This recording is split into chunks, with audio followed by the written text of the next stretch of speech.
আজ আমরা একটা মাল্টা গাছের ইতিহাস নিয়ে চলে এসেছি।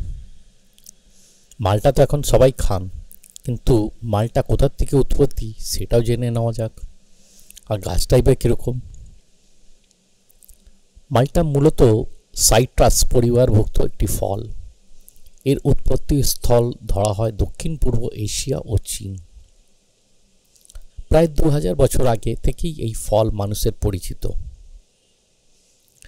আরব ব্যবসায়ীদের হাত ধরে মাল্টা পশ্চিম এশিয়া ও ইউরোপে ছড়িয়ে পড়ে।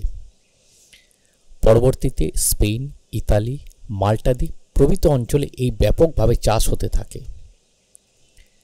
মাল্টা দ্বীপে প্রচুর পরিমাণে এই ফল পাওয়া যেত।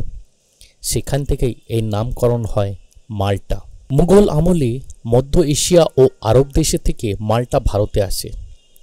বাংলায় ব্রিটিশ আমল থেকে মাল্টা ধীরে ধীরে জনপ্রিয় হয়ে ওঠে। বর্তমানে সিলেট, চট্টগ্রাম, রাজশাহী ও উত্তরবঙ্গের বিভিন্ন জেলায় মাল্টা চাষ হয়। মাল্টা গাছ চিরসবুজ এবং মাঝারি আকারের।